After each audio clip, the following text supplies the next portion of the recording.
নমস্কার, welcome to Amazon study. চলে এসেছি আবার একটি নতুন অঙ্কের ভিডিও নিয়ে, অঙ্কের চ্যাপ্টার নিয়ে।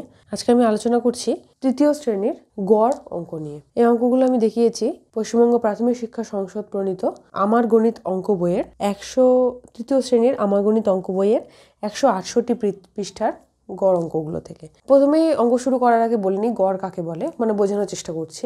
গড় হলো যে জিনিসগুলোর গড় বের করতে হবে সেই সংখ্যাগুলোর সমষ্টি, আর যত ধরনের সেই সংখ্যাগুলো রয়েছে সেটা দিয়ে যদি সমষ্টিটাকে ভাগ করে দেওয়া যায় তাহলে আমরা যে কোনো জিনিসের গড় বের করতে পারবো। এবার একটা উদাহরণ দিয়ে দেখাচ্ছি, অঙ্ক করে দেখাচ্ছি, তাহলে বুঝতে সুবিধা হবে। 168 পৃষ্ঠার 1 নম্বর অঙ্ক থেকে আমি দেখাচ্ছি। মালতীর কাছে 6টা পেন আছে, অয়নের কাছে 8টা পেন আছে, তাহলে দুজনের কাছে গড়ে কটা পেন রয়েছে? তাহলে প্রথমে কি বের করব?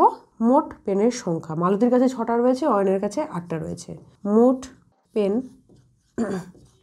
পেনের সংখ্যা কত?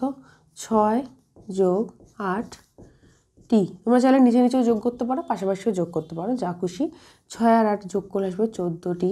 আর যেহেতু দুজনের কাছে পেন রয়েছে তাই এই দুজনের সমান গড় বের করার জন্য কি করব? 14কে 2 দিয়ে ভাগ করলে দুজনের কাছে গড়ে কত পেন রয়েছে বেরিয়ে আসবে। তাহলে দুজনের কাছে গড়ে পেন রয়েছে সমান সমান 14, শুধু দুজন তাই 2 দিয়ে ভাগ করছি, বাইরে টি, তাহলে 7টি। উত্তর দুজনের কাছে, যেহেতু প্রশ্নের অঙ্ক তাই উত্তর লেখাটা খুবই জরুরি। দুজনের কাছে, তবে পুরো নাম্বার পাওয়া যাবে, গড়ে 7টি করে পেন রয়েছে। এবার চলেছে 2 নম্বর অঙ্কে। একটি বই রাখার আলমারিতে 3টি তাক আছে।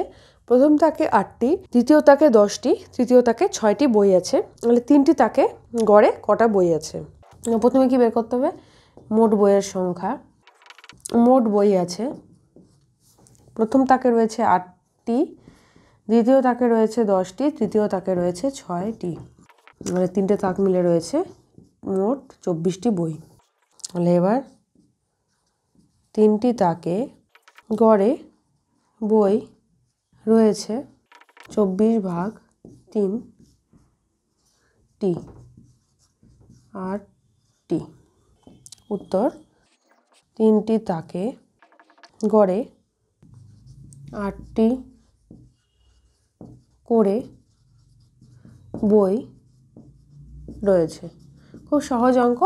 যতগুলো রয়েছে জিনিস সেগুলোর প্রথমে সমষ্টি বের করতে হবে, তারপরে যত জায়গায় রয়েছে বা যত ধরনের রয়েছে সেটা দিয়ে ভাগ করে দিলেই আমরা গড় খুব সহজেই বের করতে পারবো।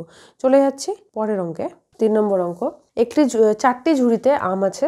প্রথম ঝুড়িতে 11টি, দ্বিতীয় ঝুড়িতে 10টি, তৃতীয় ঝুড়িতে 13টি, চতুর্থ ঝুড়িতে 14টি আম আছে। তাহলে ঠিক আগের অঙ্কগুলোর মতন বের করব মোট কতগুলো আম আছে সেটা। মোট আম আছে, প্রথম ঝুড়িতে আছে 11টি, দ্বিতীয় ঝুড়িতে আছে 10টি, তৃতীয় ঝুড়িতে আছে 13টি, আর চতুর্থ ঝুড়িতে আছে 14টি আম। তাহলে মোট আম কত হলো? 48টি। আর ঝুড়ি রয়েছে 4টি, তাহলে 4টি ঝুড়িতে গড়ে আম রয়েছে 48/4টি, 12টি। উত্তর 4টি ঝুড়িতে গড়ে 12টি করে আম রয়েছে। চলে যাচ্ছি 4 নম্বরে। 4 নম্বর অঙ্কে রয়েছে, আজ সোফিয়ার বাড়িতে 12 জন অতিথি এসেছে, নূরজাহানের বাড়িতে 10 জন অতিথি এসেছে। তাহলে মোট অতিথি কতজন এসেছে সেটা আগে বের করি। মোট অতিথি এসেছে, একজনের বাড়িতে এসেছে 12 জন, আরেকজনের বাড়িতে এসেছে 10 জন। 12 + 10 জন, তাহলে এখানে হলো 22 জন। তাহলে এবার দুজনের বাড়িতে গড় অতিথি এসেছে, যেহেতু দুজনের বাড়িতে তাই 2 দিয়ে ভাগ করব। 22/2 এলো 11 জন। উত্তর দুজনের বাড়িতে গড়ে 11 জন অতিথি এসেছে। এবার চলে যাচ্ছি 5 নম্বর অঙ্কে। চলে যাচ্ছি 170 পৃষ্ঠার 6 নম্বর অঙ্কে। 5 নম্বর অঙ্কে সংখ্যাগুলো দেওয়া নেই, তো এই অঙ্কটা করার খুব একটা প্রয়োজন নেই। 6 নম্বর অঙ্কে যাচ্ছে, আমি বকখালি বেড়াতে যাব। ঠাকুমা ঠাকুরদা, দিদা দাদু, মামা মামি, কাকা কাকিমা সবাই যাবে, আরও অনেকে যাবে। ধর্মতলায় গিয়ে দেখলাম 4টি বাস দাঁড়িয়ে আছে। প্রথম বাসে 42 জন, দ্বিতীয় বাসে 30 জন, তৃতীয় বাসে 24 জন, চতুর্থ বাসে 32 জন যাব। তাহলে 4টি বাসে গড়ে কতজন করে যাব?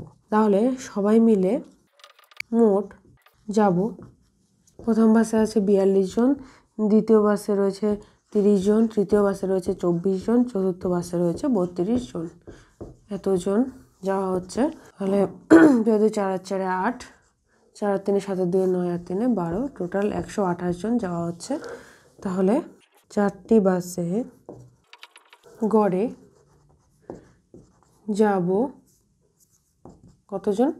128 ভাগ 4 জন, কত আসবে? 3 4 12, 4 2 8, 32 জন।